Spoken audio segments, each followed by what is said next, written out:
السلام علیکم ناظرین، ہم اس چینل پر آنے والے تمام ناظرین کو خوش آمدید کہتے ہیں۔ نبی پاک صلی اللہ علیہ وسلم کی حدیث ہے مسلم میں طبرانی میں، حضور نے فرمایا آؤ میں تمہیں پچھلے زمانے کے ایک ایماندار نوخیز ولی اللہ کی بات سناؤں۔ پچھلے زمانے حضور نے فرمایا پچھلے زمانے میں ایک بادشاہ جادو کے زور پہ حکومت کرتا تھا۔ جب وہ ایک جادوگر اس نے رکھا ہوا تھا تو جادوگر اس کو جادو بتاتا، وہ جادو کے زور پر حکومت کرتا۔ جادوگر بوڑھا ہو گیا تو کہنے لگا بادشاہ کوئی نوجوان میرے پاس بھیج دے، اب میں بوڑھا ہو گیا ہوں، میرا پتہ کوئی نہیں کب مر جاؤں گا۔ ایک نوجوان کی ڈیوٹی لگائی، بڑا زیرک سمجھدار، اپنے رعایا میں سے چن کے جو ذہین فطرت مزاج بچہ تھا وہ اس نے لگایا۔ اللہ کے محبوب علیہ الصلوۃ والسلام فرماتے ہیں بچہ جادو سیکھنے لگا، وقت گزرنے لگا۔ بچہ جب جادو سیکھنے جاتا تو رستے میں ایک راہب بھی تھا جو انجیل جانتا تھا، وہ اللہ سکھاتا، لوگوں کو حضرت عیسیٰ علیہ السلام کی تعلیمات سے آگاہ کرتا۔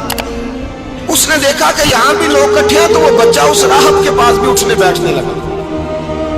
اب جب اس کے ساتھ اس کی گفتگو بڑھنے لگی تو اس کو باتوں میں لذت آنے لگی۔ اس نے راہب نے پوچھا کہ تو کون ہے اور کس طرح سے آیا ہے، کیا تیرا معاملہ ہے؟ اس نے کہا جی میں جادو سیکھنے جاتا ہوں، آپ کی باتیں مجھے بڑی اچھی لگتی ہیں۔ اس نے کہا دین سیکھ، جادو سیکھنے والے کافر ہو جاتے ہیں، قرآن و حدیث سیکھنے والوں کو اللہ کامل ایمان عطا فرماتا ہے۔ فرمایا یہ سیکھ۔ بچہ بیٹھنے لگا، اس کے پاس آنے لگا، باتیں دل میں گھر کرنے لگی۔ ایک وقت آیا کہ مسلمان ہو گیا، اور مسلمان کیسے ہوا؟ بچہ کہتا ہے میں تجربہ کر کے ہوا۔ اب میں تھوڑا سا وقت جادوگر کے پاس بھی جاتا اور باقی سارا وقت وہاں بیٹھتا۔ میں ایک دن جا رہا تھا تو رستے میں اژدہا تھا، بہت بڑا سانپ تھا، رستہ روک کے کھڑا تھا۔ یہ حضور نے بیان کی حدیث۔ نبی پاک صلی اللہ علیہ وسلم فرماتے ہیں بچہ کہتا ہے کہ رستے کے اندر سانپ ہے، رستے بند ہے، لوگ چھتوں درختوں پہ چڑھے ہراش ہے۔ کہتے چھوٹا سا روڑا میں نے اٹھایا تو میں نے کہا اللہ اگر جادوگر سچا ہے تو اسے مار دے۔ چھوٹا سا روڑا میں نے پھینکا، اژدہا کوئی نہ مرا۔ پھر چھوٹا روڑا اٹھایا، میں نے کہا اللہ اگر وہ عالم سچا ہے تو اسے مار دے۔ اب جب میں نے روڑا مارا تو اژدہا مر گیا۔ میرے اندر سے گواہی آئی نہیں دین کی باتیں سچی ہیں، نہیں قرآن کی باتیں اسلام سمجھانے کے لیے عرض کر رہا ہوں، اگرچہ اس دور میں انجیل تھی، اللہ رسول کی باتیں اچھی ہیں۔ کہتے میں مسلمان ہو گیا، اب میں نے راہب کے پاس ہی رہنا شروع کر دیا، جادوگر کے پاس چھوڑ دیا اس بچے نے آنا۔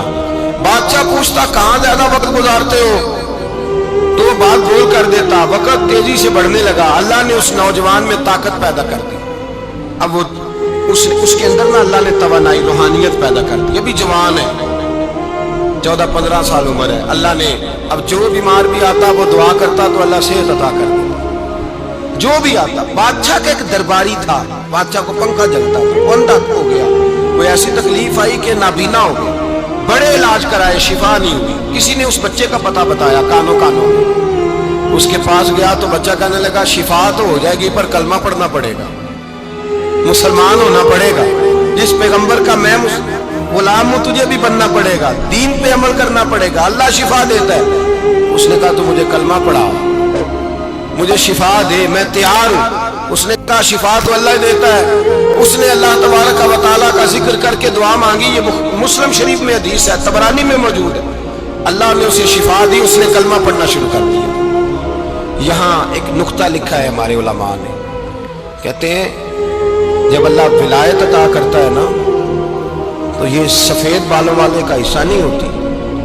اگر جوانی میں کوئی آدمی توبہ کر کے تصوف کے رستے پہ چلتا ہے تو سب سے زیادہ ولایت اللہ اسے عطا فرماتا ہے، سب سے زیادہ ولایت اس کے پاس ہوتی ہے۔